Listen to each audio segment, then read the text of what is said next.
우리 잠깐 기도하겠습니다. 하나님 참으로 감사합니다.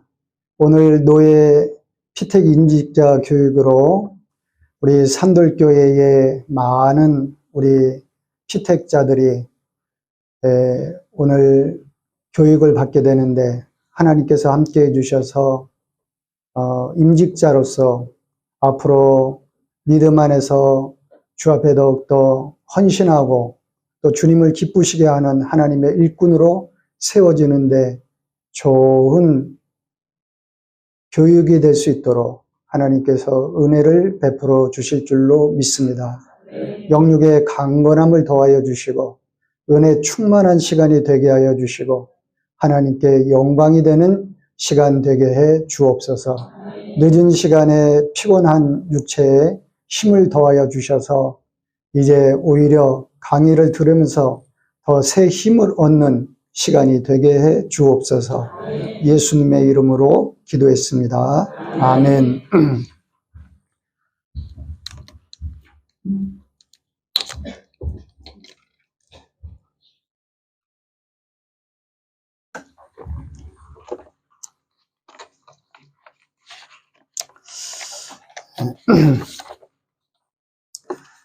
이번 시간에는요, 신약 성경의 이해입니다. 신약 성경의 이해.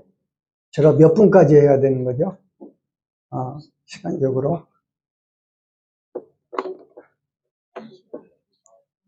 9시? 9시. 예. 하여튼 하는 거, 이제 반응을 보고 하겠습니다. 예. 신약 성경의 개요인데, 이해인데, 우리 좀 프리트물을 보시겠습니다. 신약 성경의 개요, 이제 신약 성경이 어떻게 구성되어 있나, 쭉 보시면요, 사복음서가 있습니다. 마태, 마가, 누가, 요한, 또 그 다음에 역사서, 교회가 이렇게 초대교회가 세워지고 어떻게 복음이 전파되면서 교회가 성장해 나갔는가, 복음이 증거되어지는 그 역사에 대한 내용이 사도행전이고요. 그 다음에 바울의 서신서가 13개가 있습니다. 우리가 잘 아는 대로 로마서, 고린도 전후서, 갈라디아서, 데살로니가 전후서, 옥중서신은 에베소서, 빌립보서, 골로새서, 빌레몬서. 옥중서신은 감옥에서 사도 바울이 옥중에서 교회들을 향하여 쓴 편지다. 그래서 옥중서신이라고 하고요. 목회서신으로는 디모데전서, 디모데후서, 디도서가 있고요. 믿음의 아들 디모데에게 쓴 그 편지 말씀이 디모데전서죠. 또 디도서도 이제 편지 그리면서도 또 목회서신입니다. 이게 다 서신서라고 한 거는 바울이 편지를 쓴 거예요. 각 교회에. 그래서 서신서라고 하죠. 그 다음에 공동서신서, 히브리서, 야고보서, 베드로전서, 후서, 요한 1, 2, 3서, 유다서, 그리고 요한계시록. 이렇게 이제 신약성경이 구성되어 있습니다. 그리고 이제 신약성경의 개관은 이제 성경은 1번, 성경은 성령의 감화 감동에 의해서 쓰여졌다. 우리 어느 분이 디모데후서 3장 16, 17절을 누가 한번 읽어주시겠어요? 큰 소리로. 모든 성경은 하나님의 감동으로 된 것으로 교훈과 책망과 바르게 함과 의로 교육하기에 유익하니 이는 하나님의 사랑으로는 온전하게 하며 모든 선한 일을 행할 능력을 갖추게 하려 합니다. 예, 성경은 하나님의 감동에 의해서 쓰여진 말씀이다. 그죠? 그래서 하나님의 말씀이라고 그러죠? 성령의 감화 감동에 의해서 쓰여졌다. 그리고 두 번째, 성경은 예수 그리스도를 증거하고 있다. 요한복음 5장 39절을 또 다른 분이 한번 큰 소리로 읽어주세요.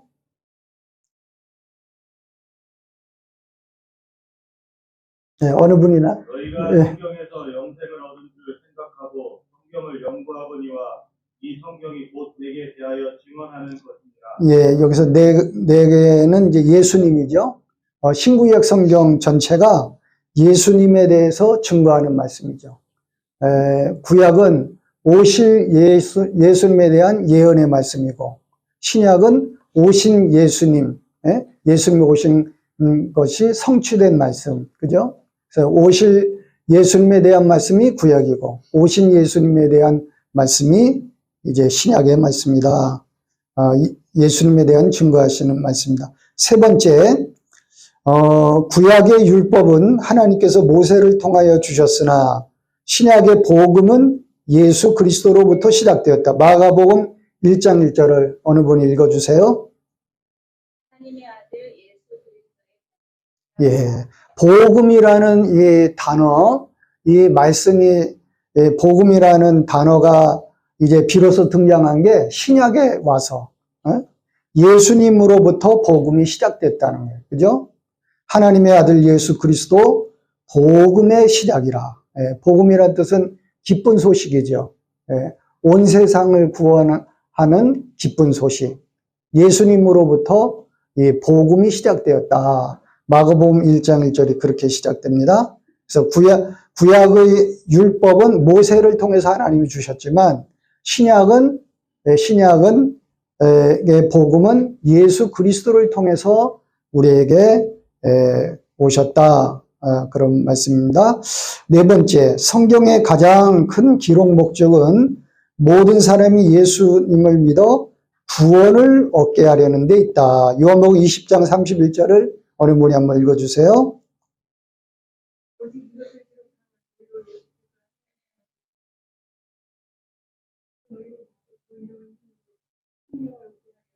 예, 이 성경의 기록 목적이 나와 있죠. 그죠? 성경의 기록 목적. 너희로 예수께서 하나님의 아들 그리스도이심을 믿게 하려 함이요. 또 너희로 믿고 그 이름을 힘입어 생명을 얻게 하려 함이니라. 그죠? 성경의 기록 목적. 예수님이 하나님의 아들 그리스도이심을 믿어서 예수를 믿음으로 구원을 받게 하는 것이 성경이 기록된 목적이다 하는 그런 말씀입니다. 3번 신약 성경의 중심 내용. 신약 개론은 성경의 이 말씀은 여러 가지 측면으로 이렇게 신약 성경을 연구할 수가 있어요. 근데 제가 오늘 이렇게 살펴보는 내용은 인물 중심으로 신약 성경을 이제 살펴보려고 하는데, 성경의 중심 인물은 예수 그리스도에 대해서, 그리고 또 예수님의 수제자인 베드로 중심 인물이죠.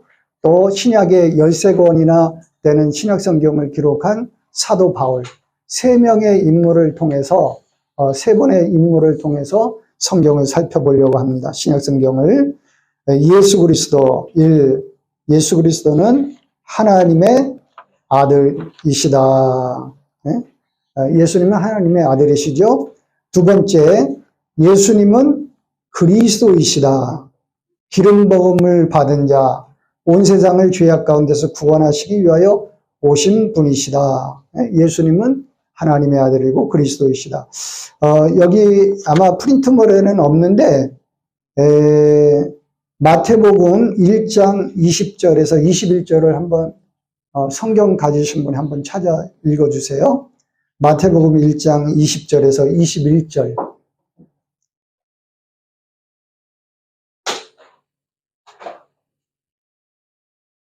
이 일을 생각할 때에 주의 사자가 명하여 이르되 다윗의 자손 요셉아 내 아들 마리아 데려오기를 무서워하지 말라. 그에게 잉태된 자는 성령으로 된 것이라.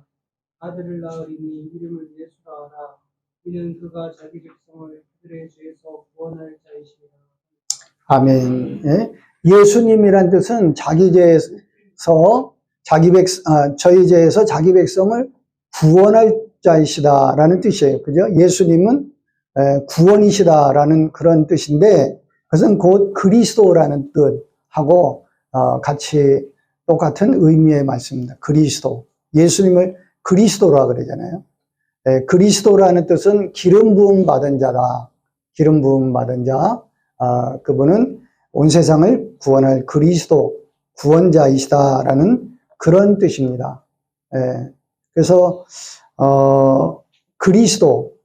그리스도라는 뜻은 이제 헬라어고 크리스토스, 그 다음에 메시아, 메시아는 이제 히브리어입니다. 그죠? 똑같은 의미예요. 메시아나 그리스도나 똑같은 의미입니다. 세 번째, 예수님은 어떤 분이시냐? 십자가에 달리신 예수님.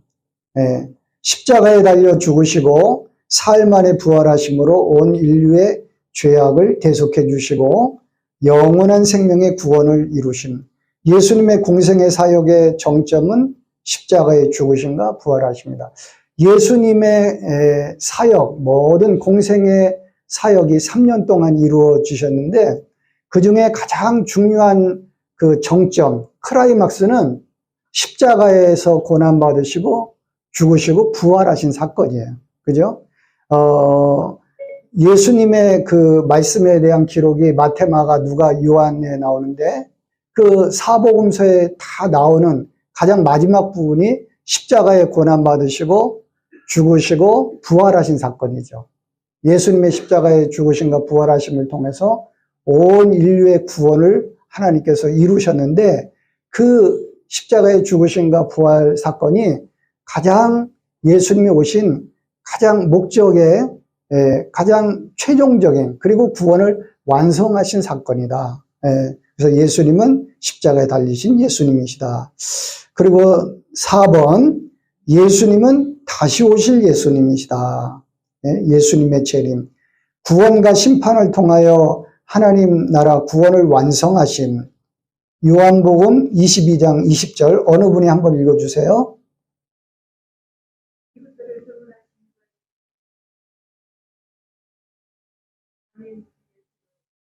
예, 예수님은 다시 오신다 그랬죠. 그리스도의 재림을 통해서 하나님 나라 구원이 이제 최종적으로 완성되어지는 것이죠. 성경 있으신 분들은 사도행전 1장 11절 어느 분이 한번 읽어주세요. 사도행전 1장 11절.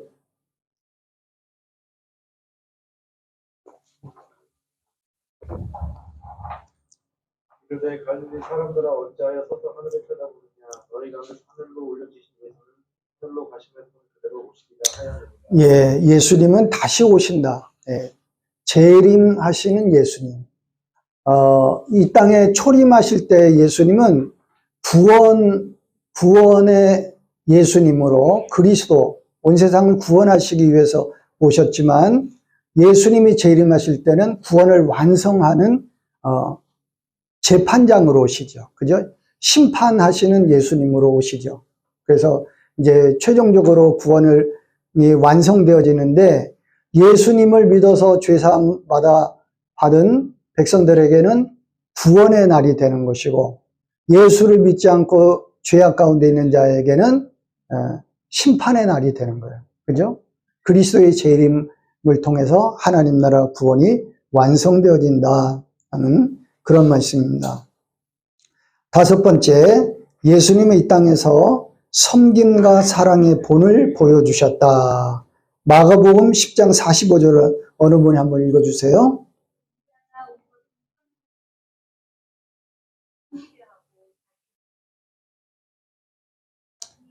예, 우리가 잘 알듯이 예수님은 섬기기 위해서 오셨다. 자기의 생명을 대속물로 주시기까지 희생하시고 섬기시는 예수님의 모습을 보여주셨다 하는 그런 말씀입니다. 섬김과 사랑의 본을 보여주신 예수님. 그 다음에 6번째, 죄인을 구원하러 오심. 마가복음 2장 17절을 어느 분이 또 큰 소리로 한번 읽어주세요.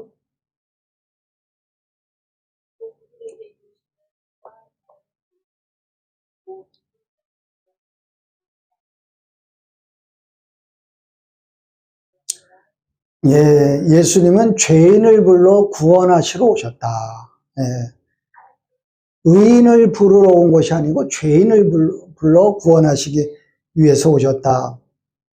다시 말하면 교회에는 죄인들이 오는 것이죠. 그죠? 죄인들이 와서 예수님을 믿음으로 죄사함 받아 구원받는 공동체가 죄인들의 공동체가 이 교회입니다. 또 예수를 믿어서 죄사함 받아 의인이 됐죠, 우리가. 그래서 교회는 죄인들의 공동체이면서도 의인들의 공동체예요. 구원받은 주님으로부터 의롭다, 하나님으로부터 의롭다 인정함을 받은 또한 의인의 공동체가 교회입니다. 그래서 이 두 가지를 우리가 늘 기억을 해야 돼요. 나는 죄인이면서도 구원받은 하나님의 백성이다. 이 두 가지를 기억하지 못하고 구원받은 백성만 기억을 하면 과거에 예수 믿기 전에 그 죄악된 나의 모습을 잃어버리면은 혹시 믿음 생활하다가 내가 의롭다는 것만 자꾸만 생각하게 되는 거예요. 나는 이만큼 믿음 생활 잘하는데 저기 집사님은 권사님은 그렇지 못한 것 같아 하면서 자신의 그 죄악된 모습은 과거에 부족했던 모습은 잊어버리면 남을 잘못하면 정죄하는 모습으로 될 수 있는 거예요. 그래서 나는 구원받은 죄인이다. 교회는 죄인들의 공동체면서도 의인들의 공동체다. 그래서 교회는 문이 항상 죄인들 향해서 문이 열려져 있어야 되는 거예요. 왜? 예수님이 나는 의인을 부르러 온 것이 아니고 죄인을 불러 구원하러 오셨다. 그렇게 말씀하셨기 때문에 죄인, 부족한 사람, 세상 가운데서 죄악 가운데 방황하는 사람들에게 늘 문이 활짝 열려져 있어야 되는 거예요. 그죠? 예수님은 그러한 사람들을 위해서 오셨기 때문입니다. 7번, 교회를 세우신, 베드로의 신앙 고백 위에 주님의 교회를 세우신, 마태복음 16장 16절에서 18절, 어느 분이 한번 읽어주세요. 아멘. 이 교회를 예수님이 세우신 구절이죠. 그죠? 오늘 이 마태복음 16장 16절에서 18절은, 가이사랴 빌립보에서 예수님이 제자들에게 물으시죠. 사람들이 나를 누구라 하느냐. 그러니까 제자들이 사람들이 예수님에 대해서 말씀하시기를 어떤 사람은 죽었다 살아난 엘리야라고도 하고 또 예레미야라고도 하면서 선지자, 하나님이 보내신 선지자 중에 한 분입니다. 또 어떤 분은 죽었다 살아난 세례 요한과 같은 분이다라고 그렇게 사람들이 생각하더이다 라고 예수님께 말씀하니까 예수님께서 너희는 나를 누구라 하느냐 하니까 시몬 베드로가 주는 그리스도시요 살아계신 하나님의 아들입니다 라고 그렇게 고백하죠. 이때 예수님이 이 베드로를 칭찬하시면서 바요나 시몬아 내가 복이 있도다 이를 알게 한 분은 하늘에 계신 내 아버지시니라 하면서 18절에 나오죠. 또 내가 내게 이르노니 너는 베드로라. 베드로 주님의 제자에게 내가 이 반석 위에 내 교회를 세우리니 음부의 권세가 이기지 못할. 이 반석이 뭘까요? 이 반석은 베드로의 신앙 고백이죠. 신앙 고백. 주는 그리스도시요 살아계신 하나님의 아들입니다라는 이 고백 위에 내 교회를 세우겠다. 그렇게 주님이 교회를 세워주신 거예요. 그래서 교회는 주는 그리스도라고 믿는 사람들의 믿음의 공동체예요. 주는 그리스도시요 살아계신 하나님의 아들입니다라고 믿는 그런 믿는 사람들의 공동체, 믿음의 공동체가 곧 교회다. 예수를 그리스도로 믿는, 예수를 하나님의 아들로 믿는 그 공동체가 바로 교회다 하는 그런 말씀입니다. 그 믿음 위에 세워진 거예요. 근데 이 교회는 누구의 교회라고요? 이 반석 위에 내 교회, 내가 누구예요? 오늘 본문의 18절에 너는 베드로라 내가 이 반석 위에 내 교회를 세우겠다. 내가 누굽니까? 여기서 예수님이죠. 그죠? 예수님이 내 교회를 세우겠다 그랬어요. 베드로 너의 교회를 세우겠다 그러지 않아요. 또 야고보 너의 교회를 세우겠다 그러지 않습니까? 또 목회자, 목사님 너의 교회를 세우겠다. 목회자 너의 교회를 세우겠다. 장로님, 장로님의 교회를 세우겠다. 아니면 성도들의 교회를 세우겠다 그러지 않았어요. 교회는 예수님이 내 교회, 주님의 교회입니다. 그죠? 교회의 주인은 누구죠? 그래서 예수님이에요. 그죠? 주님의 교회, 주님의 교회. 예, 우리가 꼭 기억을 해야 됩니다. 교회는 주님의 교회입니다. 내 교회를 세우겠다 했어요. 사람의 교회가 아니에요. 성도들이 많이 모여갔다고, 우리들이 재직회도 하고, 나중에 또 공동회도 하고, 또 당회도 하니까, 우리 성도들의 교회구나. 이렇게 착각을 하면 안 돼요. 사람들의 아무리 많이 모였어도, 10,000명, 아니 10만 명이 모였어도, 그 교회의 주인은 누구라고요? 예수님이에요. 또 성경에 보면 예수님은 교회에 뭐라 그랬죠? 머리시라 그랬잖아요. 그죠? 예수님이 교회의 주인입니다. 우리 성도들은 또 그 교회, 몸된 교회에 뭐라 그랬어요? 성경에 지체들. 한 몸을 이루고 있는 지체들입니다. 그리고 그 몸된 교회의 머리는 예수님입니다. 교회는 사람이 주인이 아니고 예수님이 주인이십니다. 예. 그리고 교회는 예수님이 주인일 뿐만 아니라 예수님을 증거하는 공동체예요. 그죠? 예수님을 전하는 공동체. 그래서 예수님을 전해서 많은 영혼들을 구원으로 인도하는 어떤 공동체일까요? 구원의 공동체. 그죠?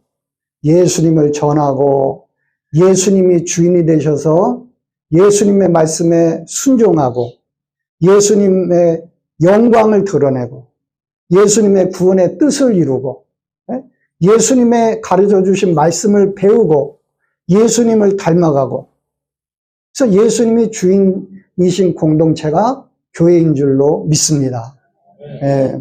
그래서 이렇게 교회를 누가 세우셨냐?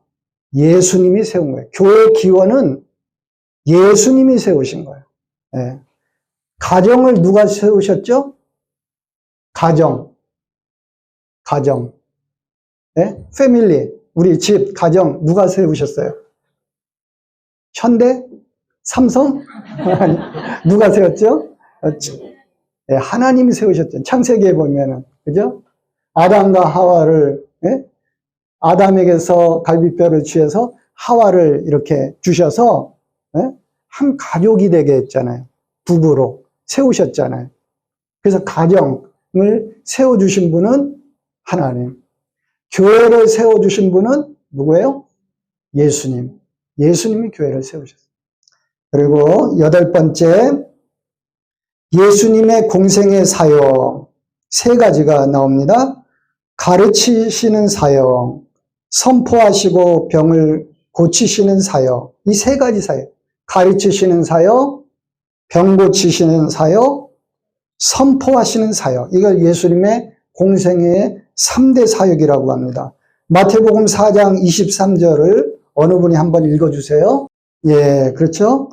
회당에서 가르치시며 천국 복음을 전파하시며 모든 백성 중에 모든 병과 모든 약한 것을 고치시니 이 예수님의 3대 사역이에요. 가르치시는 사역, 교육이죠, 그죠? 교육, 양육, 이것이 가르치시는 사역, teaching, 디다스코라 그러죠, 헬라어로. 그리고 이제 가르치시는 사역이 있고, 전파하시는, 선포하시는 사역. 이게 가르치는 것은 이제 교육하는 거고, 선포하는 것은 좀 달라요. 선포한다는 의미 속에는 전한다는 의미도 들어있어요. 프리칭도 들어있어요. 프리칭. 프로크레이밍도 있고 프리칭도 있어요. 다시 말하면 선포한다는 것은 주 예수를 믿어라. 그리하면 너와 내 집이 구원을 얻으리라. 이건 선포예요. 예수 믿으면 구원받습니다. 이건 선포입니다. 그죠? 그래서 이런 선포를 어느 때 많이 하죠? 이런 선포를? 예수 믿으십시오. 예수 믿어야 구원받습니다. 전도할 때. 그리고 교회에서는 어느 때 많이 하죠? 선포를? 목사님이 설교할 때 많이 하잖아요. 예수 믿으십시오. 회개하십시오. 예? 그래서 이 선포는 이렇게 하나님 말씀을 그대로 선포하는 거예요. 예. 그 말씀 속에 능력이 있죠. 그래서 그 말씀을 듣고 많은 사람들이 예수를 믿고 회개하고 구원을 받게 된다는 거예요.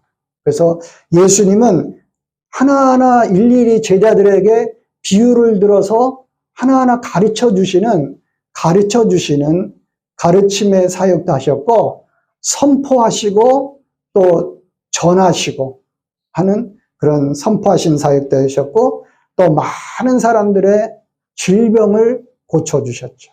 병든 자를 치료하시는 치유의 사역이죠. 오늘날 교회가 하는 사역 이 세 가지가 예수님의 사역을 그대로 닮아서 하는 거예요. 그죠?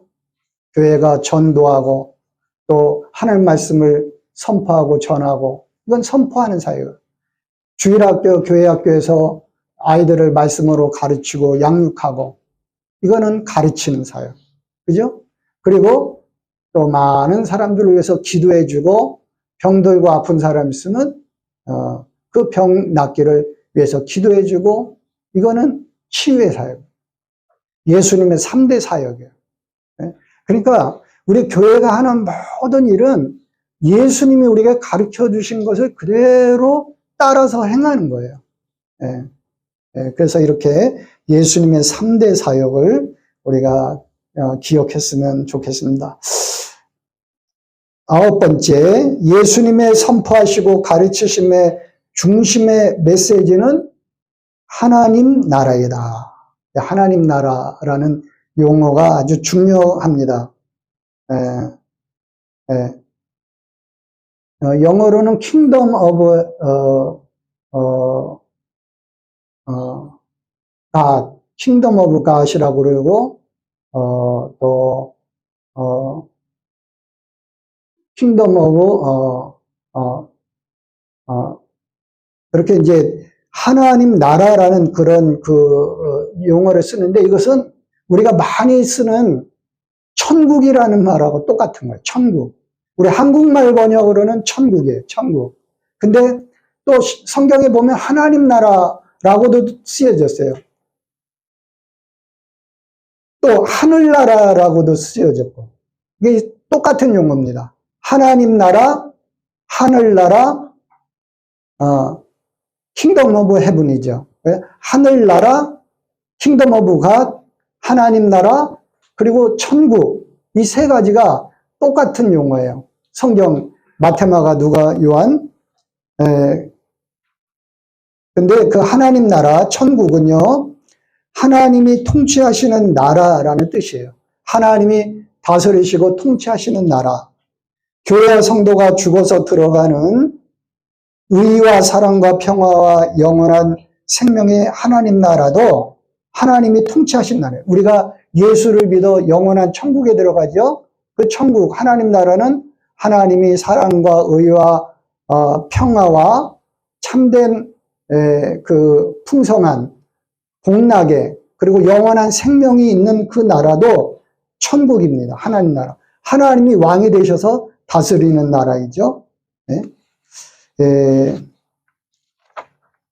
그 다음에 보면요, 그 죽어서 들어가는 천국 또 하나님 나라지만, 성경에는 하나님 나라가 두 가지 의미가 있어요.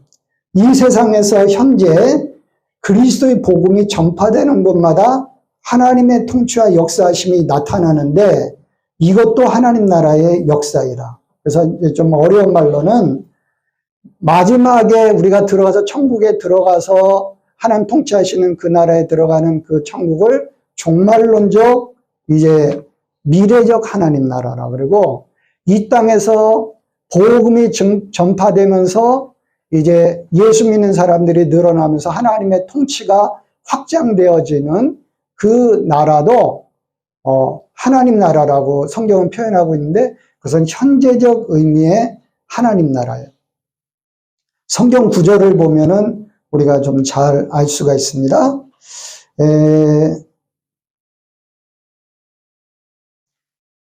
밑에 성경 구절에 보면요. 예? 마태복음 12장 28절 있죠. 그걸 어느 분이 한번 읽어봐 주세요. 마태복음 12장 28절. 그러나 내가 하나님의 성령을 힘입어 귀신을 쫓아내는 것이면 하나님의 나라가 이미 너희에게 임하였느니라. 아멘. 그죠? 하나님 나라가 종말론적, 우리가 들어가서 이제 죽어서 들어가는 그 영원한 하나님 나라도 하나님 나라지만 이 땅에서도 하나님 나라가 지금 이루어지고 있다는 거예요. 오늘 마태복음 12장 28절에 귀신을 내어 쫓아서 어떤 아이의 질병이 고쳐졌잖아요. 그랬을 때 그 아이에게 하나님의 성령이 역사하셔서 질병이 치료되고 귀신이 쫓겨날 때 하나님이 그 아이와 함께 하잖아요. 그죠? 하나님의 역사가, 하나님의 통치가 이제 임했다는 거예요.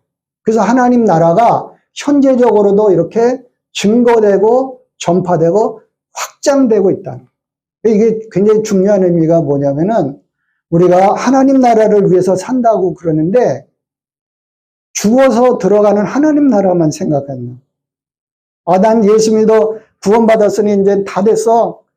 이제는 천국에 들어가기만 하면 돼. 근데 성경은 뭐라고 말씀해요? 마태복음 6장 33절 그 앞에 있는 구절 어느 분이 한번 읽어주세요. 예, 그런즉 너희는 먼저 그의 나라가 하나님 나라죠. 그의 의를 구하라. 그러면 이 모든 것을 너희에게 더하시. 그의 나라, 하나님 나라를 위해서 이 땅에서도 살라는 거예요. 하나님 나라를. 복음이 증거되고 하나님께서 통치하시는 그런 하나님의 역사가 나타나는 그곳이 하나님 나라가 하나하나 증거되고 확장되는 거잖아요. 그것이 이루어지면서 온 세상의 땅끝까지 복음이 전파되어질 때 예수님이 재림하시잖아요. 그죠? 그래서 하나님 나라가 최종적으로 완성이 되어지는 거예요. 그러니까 하나님 나라를 위해서 교회 성도는 이 땅에서도 하나님 나라를 위해서 사는 거예요. 세상 나라를 위해서 사는 것이 아니고 하나님의 복음을 위해서 하나님의 구원의 뜻을 이루기 위해서 많은 영혼들이 하나님의 통치 가운데 구원받은 백성들이 되도록 그렇게 이 땅에서도 열심히 사는 하나님 나라를 확장하면서 살면서 하나님 나라 마지막에 완성을 이루는 것이 교회와 성도들의 믿음의 삶인 줄로 믿습니다. 하나님 나라는 이렇게 연속성이 있다는 거예요. 네? 이 땅에서는 우리가 세상 나라를 위해서 살고 그래서 예수 믿어 구원받았으니까 천국 들어가면 된다. 이게 아니에요. 이 땅에서도 하나님 나라를 위해서 살다가 하나님 나라에 들어가는 거예요. 그리고 하나님 나라는 하나님께서 우리와 함께 이루시도록 우리를 일꾼으로 불러주신 줄로 믿습니다. 그죠? 그러니까 마태복음 6장 33절의 의미를 여러분이 좀 깊이 생각해 보면은 그런 의미예요. 너희는 먼저 그의 나라와 그의 의를 구하라. 이 땅에 살면서도 하나님 나라와 하나님의 의를 위해서 살라는 거예요. 그래서 현재적 하나님 나라라는 의미가 굉장히 중요한 성경에 이제 지금 이거는 제가 좀 쉬운 말로 신약 성경의 이해라는 그런 과목으로 지금 이 말씀을 증거하지만 좀 어려운 거는 이게 신약 개론이에요. 신학을 하는 거예요. 신학 개론에 대한 말씀을 인물적으로 제가 쉽게 설명을 드리는 건데 굉장히 중요한 의미입니다. 현재적 하나님 나라.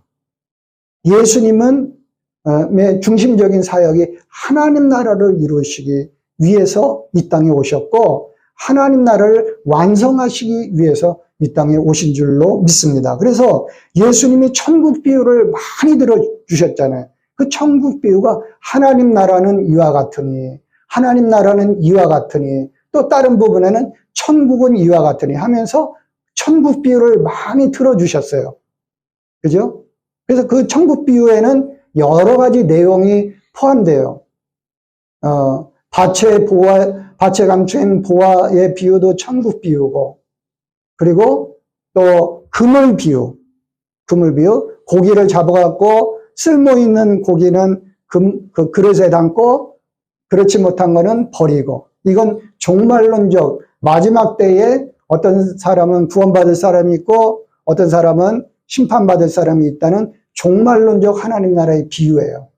근데 현재적 하나님 나라에 대한 비유도 나옵니다.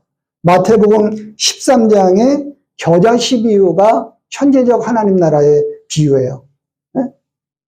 천국은 이와 같으니, 겨자씨와 같은데 겨자씨 하나가 심겨졌을 때 이는 매우 작은 것이로되 자라나서 큰 나무를 이루게 되고 그 나무에 새들이 깃든 것과 같으니라. 이건 현재적 하나님 나라에 대한 비유입니다. 이렇게 복음이 이렇게 처음에는 작게 복음이 심어졌지만 그 복음이 큰 나무를 이루어서 아주 큰 이제 큰 나무를 이루게 될 때 그곳에 새들이 깃든 것 같이 복음이 이렇게 널리 전파되고 풍성해지고 그리고 풍성한 열매를 맺는다. 천국은 하나님 나라는 이렇게 작게 시작되지만 나중에는 크게 확장되고 크게 전파되고 열매가 풍성하다 하는 현재적 하나님 나라에 대한 비유의 말씀입니다. 그래서 이 두 가지를 다 알아야 돼요, 우리가. 그죠? 그래야지 이게 믿음이 연속성이 있는 거예요. 이 땅에서는 내가 교회 나왔을 때는 믿음 생활하고 하나님 영광을 위해서 찬송 부르고 봉사하고 섬기지만 직장에 사회 나가서는 세상 나라를 위해서 사는 거지, 이렇게 생각하면 안 돼요. 직장에 가서도 가정주부로서 집에 있을 때도 늘 내가 하나님 나라, 하나님의 영광, 하나님이 기뻐하시는 우리 가정, 믿음의 가정을 이루어야지. 내가 직장 생활에서도 하나님이 영광을 드러내고 직장의 많은 영혼들을 구원으로 인도하는 믿음의 사람이 되어야지. 내가 이 땅에 살면서 사회 속에서도 빛과 소금이 되어서 하나님 영광 드러내고 나의 착한 그런 행실을 통해서 하나님께 영광을 돌릴 뿐만 아니라 많은 사람들이 교회에 대한 호감을 가지게 하고 예수님께로 나오게 하는 구원의 역사를 이루는 사람이 되어야지. 이렇게 하나님 나라를 위해서 가정 생활도, 하나님 나라를 위해서 직장 생활도, 하나님 나라를 위해서 이 모든 삶을 살아가는 하나님 나라를 위해서 살라는 의미가 그런 의미입니다. 그죠? 현재적 하나님 나라와 미래 종말론적으로 마지막 때 완성되는 하나님 나라. 그래서 이 땅에서도 우리가 교회와 성도는 하나님 나라를 위해서 살다가 하나님 나라에 들어가는 거예요. 그것이 우리 그리스도인의 믿음의 삶인 줄로 믿습니다. 예수님은 하나님 나라를 위해서 온 거예요. 세례 요한의 광야에서의 첫 외침이 뭐죠? 첫 외침이 뭐예요? 회개하라, 천국이 가까워. 예수님이 복음을 시작할 때 첫 외침이 뭐예요? 똑같은 말씀. 회개하라, 천국이 가까워. 예수님은 하나님 나라를 위해서 오신 거예요.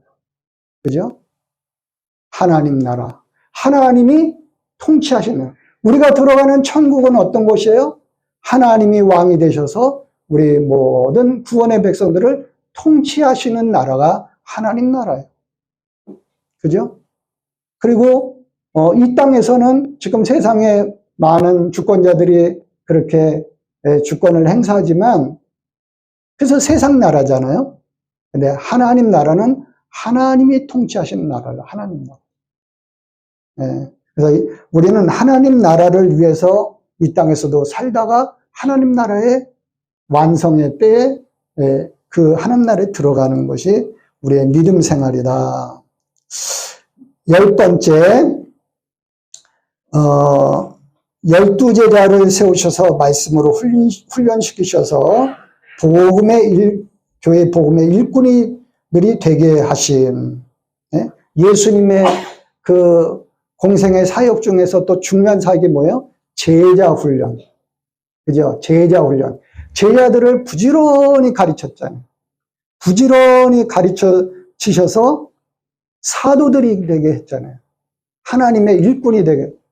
그들이 중요한 일꾼들이 되어서 교회 주님이 가르쳐 주신 대로 교회를 잘 믿음으로 세워나가고 또 주님의 말씀을 배운 대로 또 가르치고 증거해서 또 교회가 믿음 안에서 잘 성장할 수 있도록 그렇게 그 사도들이 했는데 그 사도들이 주님으로부터 그렇게 훈련을 받았기 때문에 훈련 받은 대로 그렇게 주님의 말씀을 가르침으로 교회가 말씀 위에 건강한 교회로 초대교회가 세워지면서 이렇게 전파되고 증거된 줄로 믿습니다. 그래서 주님은 수많은 무리들에게도 말씀을 가르치셨지만 수많은 청중들에게 말씀을 가르치셨지만 주님이 또 굉장히 주안점으로 둔 게 뭐냐면 12제자들을 특별히 훈련시키신 거예요. 너희는 장차 교회의 중요한 일꾼들이 될 것이다.